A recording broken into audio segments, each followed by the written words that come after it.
Welcome to What Works for Women at Work. I'm your host, Evelyn Axelrod, and this season I'm talking to bold and accomplished women who are ready to spill the secrets to their incredible success. Come join me and unlock the doors to your leadership breakthrough. Let's dive in. Hello, everyone. We are here today with Jodi O'Gorman, talking everything women's leadership. So thanks for joining What Works for Women at Work. Jodi, let's jump right in. We'd love to know a little bit about you. Tell us about yourself. Sure. Thanks, Eve, and thanks for having me. It's really great to be here. So, a little bit about me. You know a lot about me already, but for folks who don't, first and foremost, I'm a mother of two. I have a 23-year-old son, and I have a 13-year-old daughter. Mm. I'm also a wife and a sister, an auntie and a friend. And I've been working in the employment services sector. This year marked my 30th year since walking through the doors of an employment center, and started out helping students find jobs. Now I'm the managing director for employment services for Serco Canada, running the Employ Next program. And that was, 30 years of experience under your belt. You had to have learned from students, and you've gone to different organizations and grown your career over time. And like you said, you started in the nonprofit sector and employment services, but move now into the private sector, which is the gamut of sectors that you've moved into, but you've kept your sort of core focus around employment services. So we want to get into that employment services, but we also want to get into your leadership journey, some critical learnings that you've had along the way that helped you to break through some of the obstacles and helped you on your growth path. Yeah. So I think, as I reflect on my career, I realize that, the biggest learning for me has been to be comfortable in my own skin and embrace my authenticity. And I think once that I learned how to do that and I felt okay, like in different environments, it almost felt like the doors literally started to open, because you're when you can be yourself, and you can bring your best self to work. And so I'm really thankful for all of the opportunities that I had to showcase some of my strengths along the way. But mostly thankful for the environments that I worked in that have allowed me to be myself. Mm. The other thing is that over the course of your career, you build a network.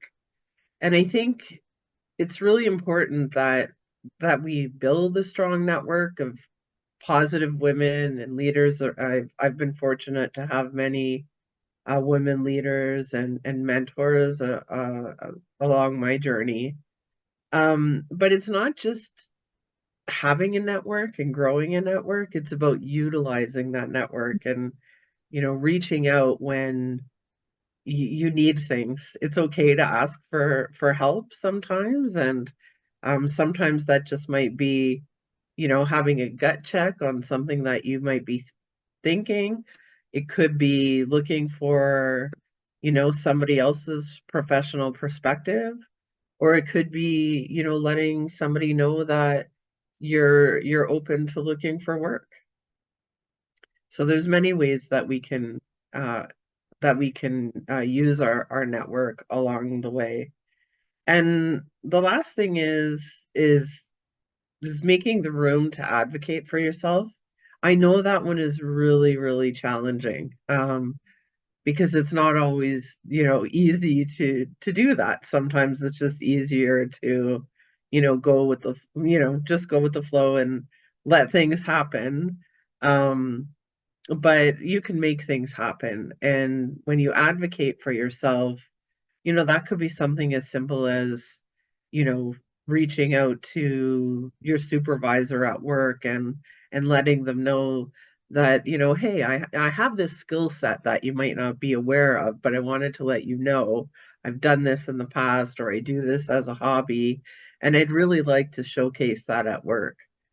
For me as a leader, I find it when people come to me and tell me what they're looking for in their own role and in their own career, there's very seldom a time where I'm not going to, promote that uh promote that individual and moving towards that activity. So, yeah, that I think that's a really important part, but a tough one. Yeah, it's a tough one. Wow, the things that you've identified, I mean, we could do a show on each of them. Um, but getting comfortable in your skin, the word authentic floats around a lot. And bring your whole self to work. But I really like getting comfortable in your skin because you're getting comfortable being you in any environment. What was that journey like, and how did you kind of push yourself to that place? Yeah, that's a really good question. For me, a lot of it was, I think, stepping outside of my comfort zone and seeing, what I would have to offer, a different um, uh, situation. And as I tried new things and, gained the experience, but also uh, the success around it, I felt more confident to try more things and to showcase new things. And so for me, it was kind of building the repertoire of things that I felt like I was good at so that I was comfortable because, building confidence at work is not always the easiest thing, but I think that if you can do things that you can practice and also, being acknowledged for things always helps.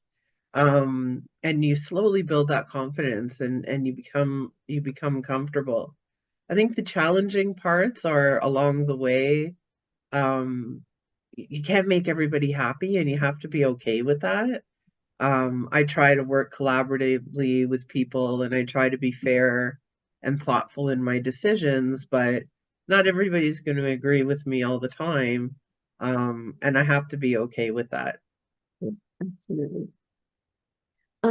So you talked about pretty much getting to know yourself and the value that you bring into each environment.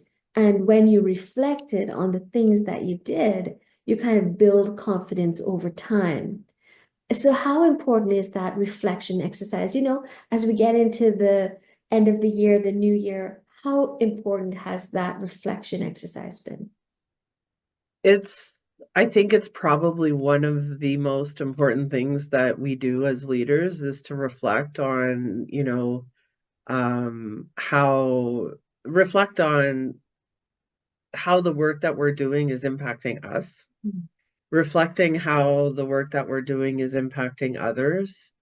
Are there looking at areas where maybe we could have done better? Maybe it was with communication or um, I don't know, finance. It could be anything. But really taking a true look at the things that you've done.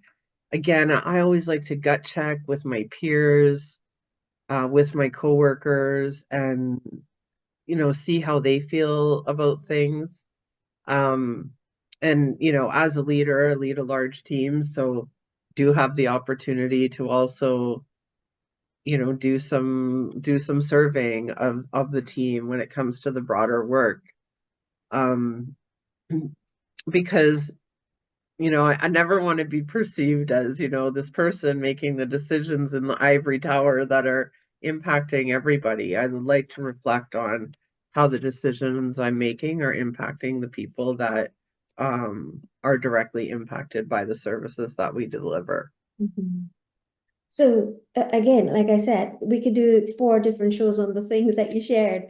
Um, so I want to go to advocating for yourself and telling people what you're looking for. And I want to connect that back to the reflection because oftentimes we don't know the skill sets that we really have, how developed they have become when we don't do that reflection, right? So I think it's really important to, in order to let people know what you're looking for and to advocate for yourself and to showcase the skill sets that are most in need, you need to reflect and figure out where you're at on that skill set or that spectrum. Yeah, yeah, yeah, you absolutely do. Um, I had the privilege in 2023 to attend Oxford University for an advanced leadership program.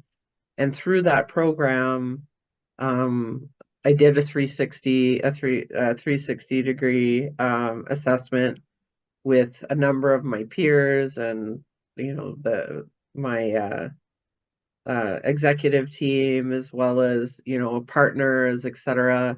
And going through my own assessment during that time, and it was incredibly humbling. In some ways it was like, oh wow, I'm great at those things, and then in other ways it was like, oh yeah, yeah, I kind of thought maybe I needed to do some work there, and this feedback kind of solidifies that that might be the area where I need to focus. Yeah, that's really important. Dig deep, know objectively where you're at, map out the gaps and build, right? So, yeah, absolutely. Something else you talked about in your first question was utilizing your network and asking for help. And I think you hit the nail on the head that women, aren't comfortable doing that, but we need to get comfortable. And we're not comfortable with using people, right, in our network. How do you reframe that to make that a positive in terms of the relationship building and supporting each other? Yeah, well, I think you have to know firstly that who you're asking for help with. So for example, like I get a lot of inquiries. People want to meet with me frequently about, working with my company, and that's okay. Unfortunately, I don't have the time like for, all of the people, which I wish I did, but it's just not possible in any given day. But sometimes, it might be a contact that I don't know at all. And so that for me is maybe not the right connection. I think that, when you're building your network of women and you're in contact with each other and communicating, you're developing a relationship, and therefore that when that opportunity comes to share that you might be open for something or you want to learn something new, then you can feel comfortable having that conversation. But kind of shooting the darts in the dark, as they say, may not be the best approach. It's having an established relationship with somebody in the first place. And I think it's really important, over time. I mean, I still am in contact, with the woman who gave me my first opportunity in this sector. And like that's really exciting. And, I like to connect with her, or share with her my successes along the way. So sometimes it's about updating that individual too. Like after they've helped you, they still want to know what's going on. Yeah. And I think that's great about a network of women is that, we want to see each other grow, we want to see each other succeed, and we want to hear about it when it happens. Yeah, absolutely. I love your framing. Next year, we're going to be doing a networking program for women, but it's going to be creating allies. Be an ally, create an ally. And I think that's what networking needs to be. It's being in a network of allies that you support and they support you in terms of alignment and growth and, just supporting each other. And I think that what you talked about is identifying the right person at the right altitude with the right sort of connection and shared interest and goals. And when we look at it from that perspective, we have something to offer as they have something to offer. That's right. That's right. And I love how you have just like simplified, what I tried to say. We're going to shift gears into the system. The system often we're been told, we know, we experience that it's failing. It's failing women. It's failing to create pathways for women in leadership. And so when we think about tackling the system, that can often feel overwhelming. So tell us about what you think in terms of individual roles and responsibilities and mindset, not the system, but our own roles and responsibilities as we try to change the system from within to help ourselves grow and foster an environment where other women can grow. Yeah. Yeah, thank you for that very insightful questions. Because as women growing our careers, like we do have some control of it, maybe not all of it, but we do have some, and that is getting ourselves to um a place where when opportunities present themselves that we're ready. Mm. But let's say, all things being equal and we are ready, it's really important, like I said before, when we talk about like the authenticity, we want to again embrace our authenticity, which sets a really powerful example for others. Um, when we share our unique perspectives and our unique strengths, that encourages a culture which diversity is not only accepted, but it's celebrated.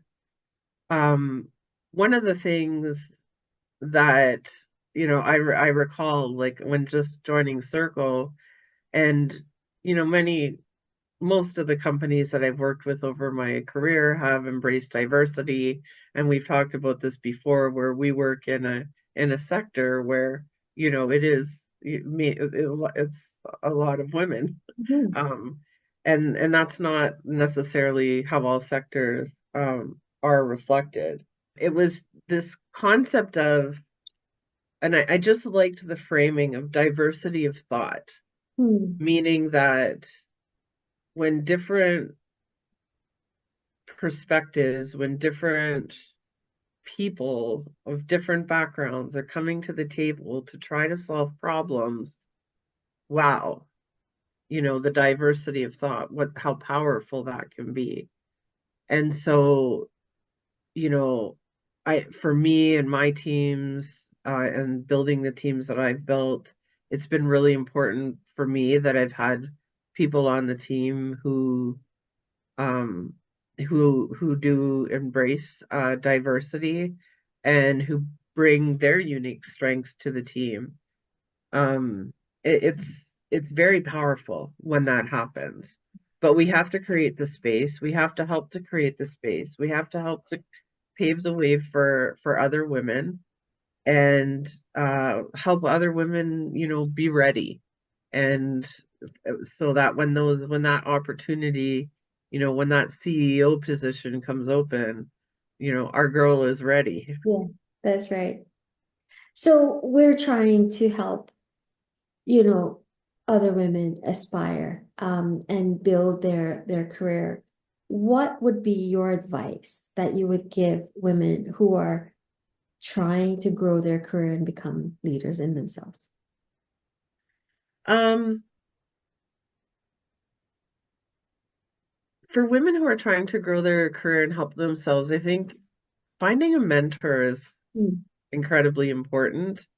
Somebody who you maybe can look at and see yourself in, or somebody who that you just admire the way in which they work and their ethics and values that they bring to the table every day. Um, Again, that going back to the self-advocacy thing, so really trying to build your skill set, know what you're good at, and you know, be comfortable with bragging about it a little bit. It's okay. Mhm. It's okay to be confident in what you're good at, and to share that. And who better to advocate for what you bring to the table than yourself? Um, and I think, it might be an opportunity to, like I talked about mentoring and finding a mentor, but mentoring others and is, part of, I guess, how we contribute to how women are growing, you know, period. Yeah, absolutely. And that's one of the ways where,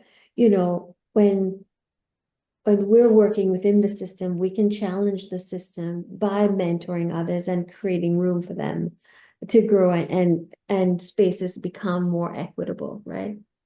That's right. Yeah.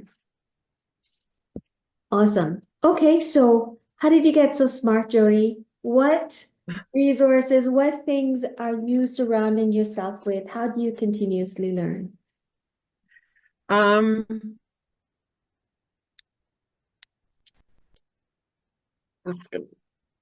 so